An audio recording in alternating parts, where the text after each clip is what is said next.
So in his work, Dialectics of the Ideal, Ilyenkov points out that the ideal exists objectively, outside of our mind, outside of our desires and individual willpowers. And it isn't necessarily even in the forms of behavior or social norms. It is in the objects that surround us that we can see the stamp of the ideal, which I mentioned on many occasions already. But I think the easiest to see the objectivity of the ideal is the language. And Ilyenkov actually pokes fun a little bit at postmodernists, I believe, in some sentences of this work, because he does mention the signified and the signifier. He uses these words, so he must have been familiar with the postmodernists' ideas. So he does say that it isn't just the signifier behind which you can hide whatever meaning you want. It isn't just a sign or a symbol that you choose the meaning for. He says there is an objective meaning of words that exist outside of your personal desire. And the meaning exists outside of our personal decision. We cannot just decide what the words mean, even though some people think that they can. But what it does, it actually makes their communication much more limited, because fewer people will understand what it is they're trying to say. So you cannot claim individual freedoms on vocabulary or grammar or sentence structure, etc. And as an English teacher, let me attest to it, it is something that can be taught to the people of any culture, any background. All languages can be taught universally. Yes, of course, for some groups of people, it may take a little bit more time. For others, they will grasp it pretty easily. But it is a universally a human experience to be able to learn to communicate. So a language is a great example of how the ideal exists objectively. It is something that we may sometimes feel is imposed on us.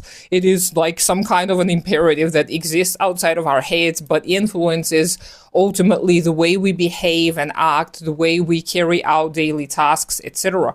So this is the universal ideal. Now, the individual or singular ideal may exist as well in the forms of whims and fancies, but they're very rarely going to create a huge impact. And if they do, then that must mean that they exist outside of this one single individual. They probably will appear in some other forms within other individuals' lives. And just as I mentioned before on multiple occasions, the stamp of the ideal is a great way of remembering what the ideal actually is, because it isn't just a side of the object that is ideal. It is not just our mental image of something. It is something that has been created by humans for human needs, and it does preside outside of an individual's person's psyche and neurodynamic processes.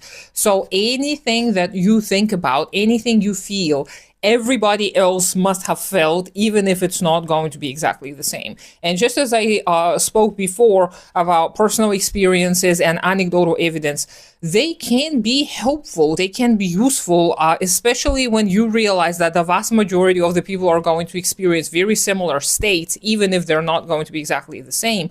This helps you feel less isolated. And just as I spoke before, the individualism, especially Western individualism, is going to pull you apart from your fellow human. It's going to make you feel like you are responsible individually for everything that happens within your life, that everything that happens around the world is the responsibility of individual actors. This is never the case. If you take away one corrupt, bad president, and the system's not going to change, then nothing is going to change ultimately. So when you realize that the ideal will change together with the material, and thus we have to have greater control and all of the control over how we produce our life, this is when we will have more control over our thought processes, our feeling patterns, etc., etc.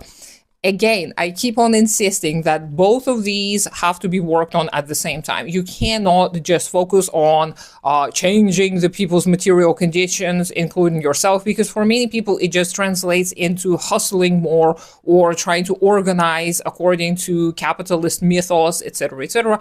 What you do have to do is read theory and embody the theory, because the theory is the key to understanding those patterns.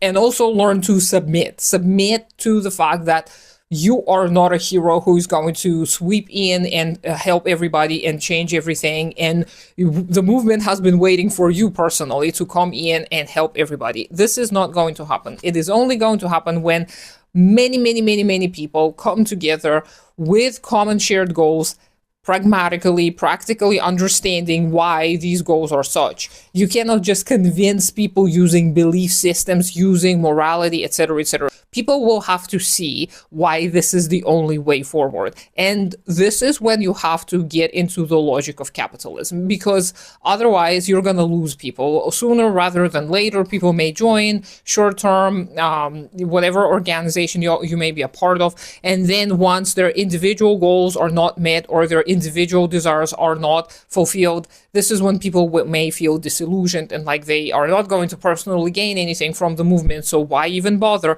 Because people have not embodied, have not lived through the theory, have not made the theory their actual practice. And in order to make theory into practice, you have to understand the logic of it. So you have to understand what every conceptualization in Marxism is. So the ideal and the material are the key ones that I continuously promote the understanding of.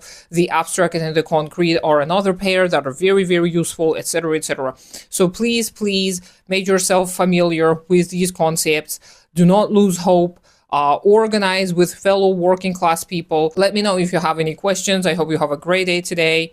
Consider supporting me on Patreon. Do take care of yourself and your community first. Subscribe to me on all the other social media accounts, even though I don't do much there. And I'll talk to you sometime later.